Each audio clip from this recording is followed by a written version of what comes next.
Have you ever stood alone in a quiet room, the world humming faintly beyond the walls, and felt a strange, unshakable calm wash over you? Not loneliness, not emptiness, but something deeper, something that feels like coming home.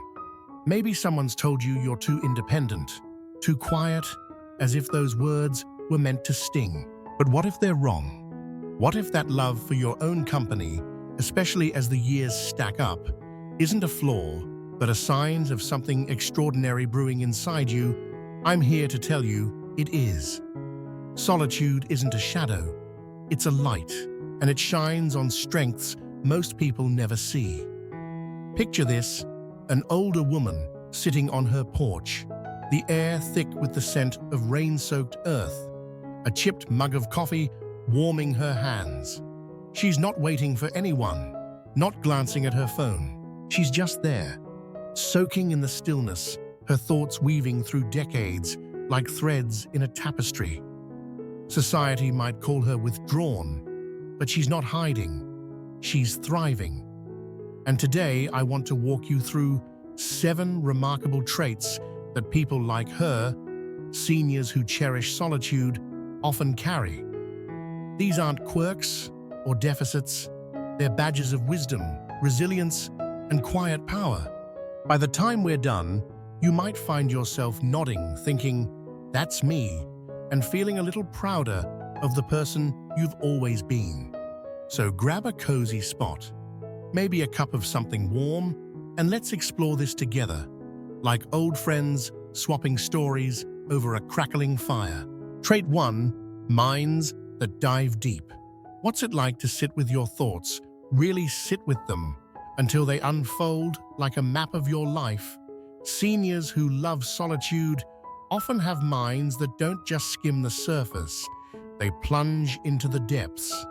These are the deep thinkers, the ones who don't run from silence but lean into it, using it as a tool to unravel the world.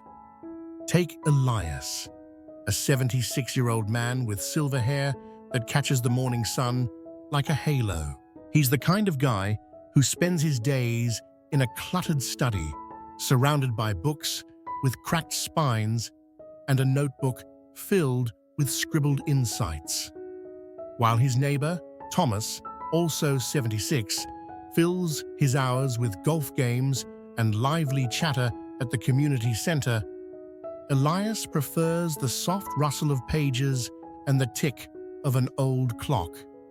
One morning, as steam curls from his tea, he jots down a memory from 20 years ago, a fleeting argument with his late wife, and suddenly sees it in a new light.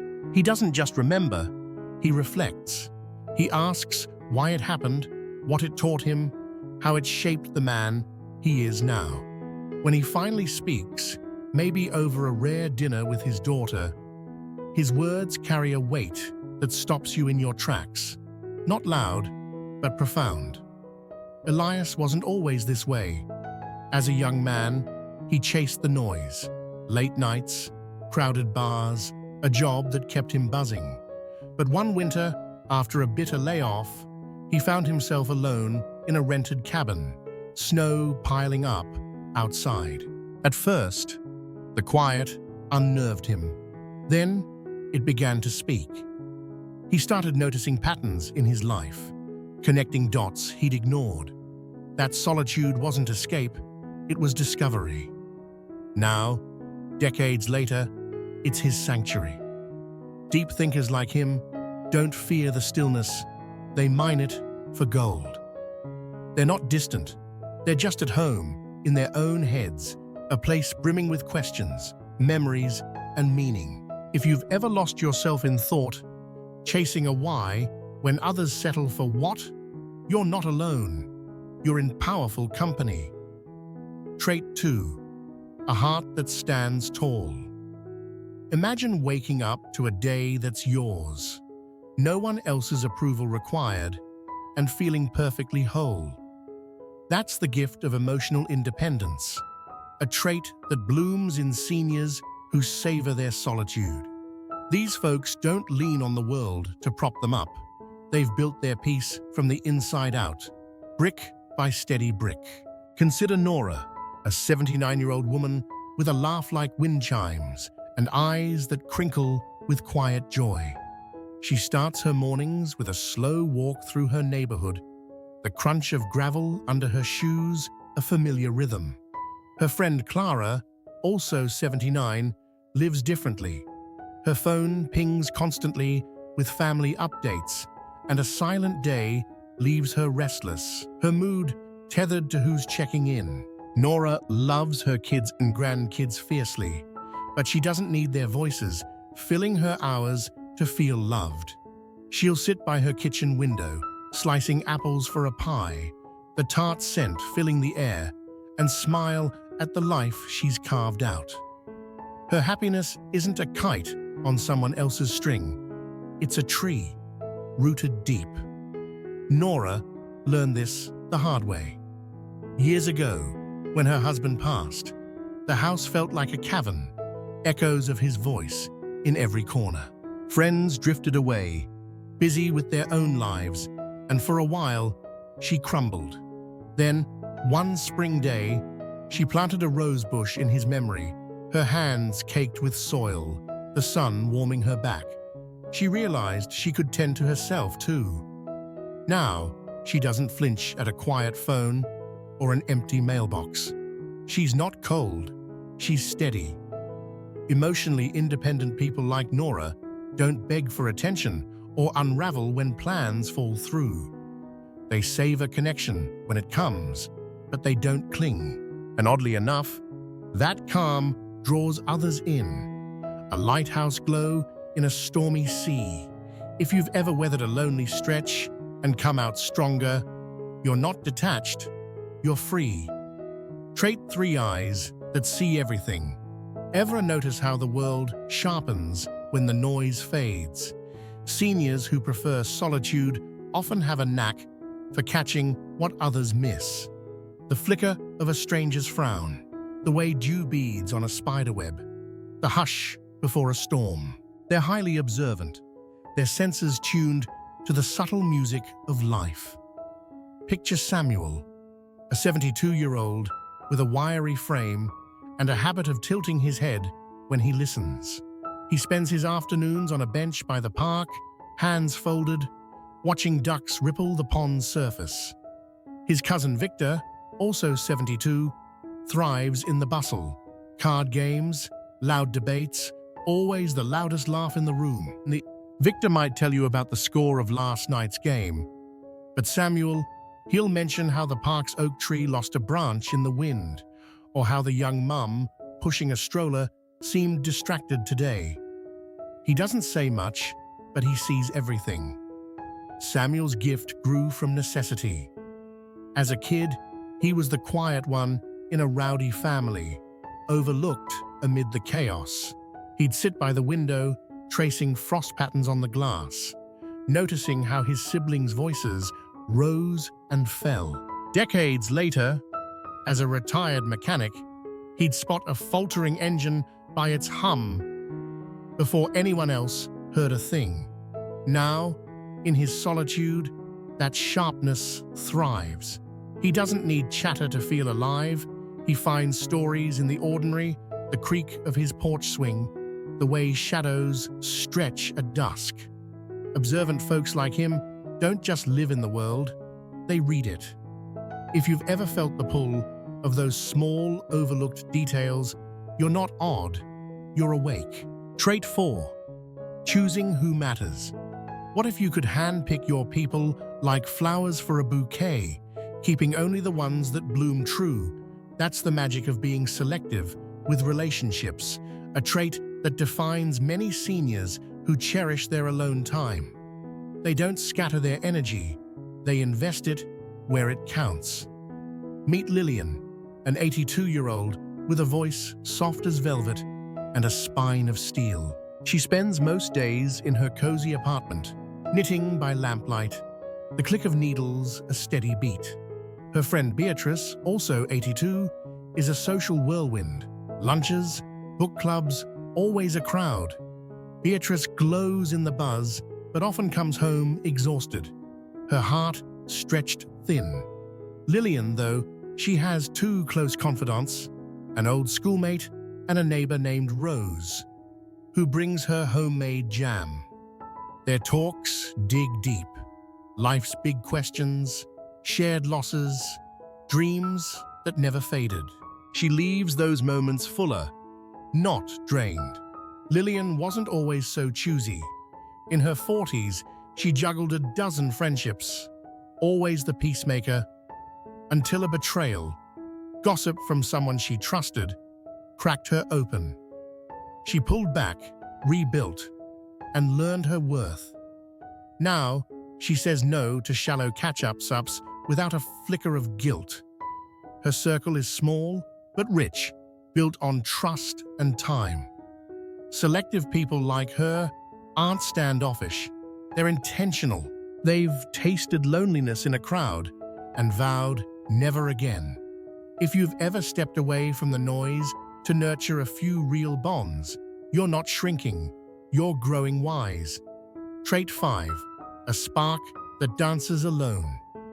Ever felt a quiet thrill in shaping something with your hands or mind, no one else around to see? Seniors who love solitude often carry a creative streak that hums in the stillness. It's not about fame, it's about the joy of making, a flame that needs no audience to burn bright. Think of Owen, an 81-year-old with weathered hands and a lopsided grin. He spends hours in his shed, carving tiny sailboats from scraps of wood, the air thick with sawdust and linseed oil. His brother Felix, also 81, fills his days with TV marathons and poker nights, craving the hum of company. Owen's boats rarely leave the shelf. He doesn't care. The whittling knife's scrape, the curve of a hull taking shape, that's his reward. One rainy afternoon, he carved a miniature schooner, thinking of a stormy sea he'd sailed as a young man. It wasn't for show, it was for him. Owen's creativity sparked early. As a boy, he'd sketch birds in the margins of his schoolbooks, hiding them from his stern father. Later, as a factory worker, he'd doodle machine parts on napkins during lunch. Now, solitude is his canvas. Creatives like him don't need applause. They need space. Maybe you paint, write, or dream up stories in the shower. If so, that's not just a hobby. It's your soul singing, a vitality that keeps you young. Trait 6, a will that holds steady. What's it like to trust yourself so fully that the world's chaos can't shake you? That's the strength of self-discipline, a trait that shines in seniors who thrive alone. They don't need a nudge. They've got an inner compass, guiding them through each day with quiet purpose. Take Arthur, an 84-year-old with a mop of white hair and a gentle limp. Every morning, before the sun crests the horizon, he's up, bed made, kettle whistling, a notebook open to track his blood sugar. His friend Miles, also 84, leans on group routines, exercise classes, scheduled calls, floundering without them. Arthur's different. He stretches by the window, the floorboards creaking underfoot, not because anyone's watching, but because it feels right. One winter, when a storm cut his power, he lit candles, cooked soup on a camp stove, and kept his rhythm. No panic, just resolve. Arthur built this over years. As a single dad, he juggled work and kids, learning to stick to promises, dinner at 6, bedtime at 8, even when exhaustion clawed at him. Now, that discipline is his backbone. It's not rigid, it's freeing. Self-disciplined folks like him don't crumble when plans shift. They adapt. If you've ever kept your own pace, steady as a heartbeat, you're not stubborn, you're solid. Trait 7, a soul anchored deep.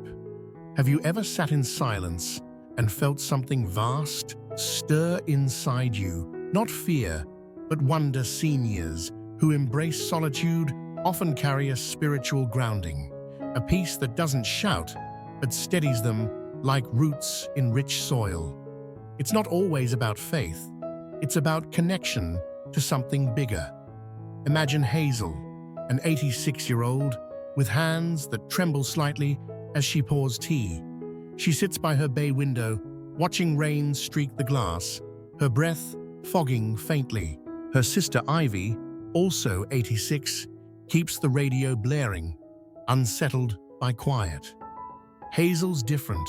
She doesn't pray formally, but she muses about her late son, the stars beyond the clouds, the cycles of spring.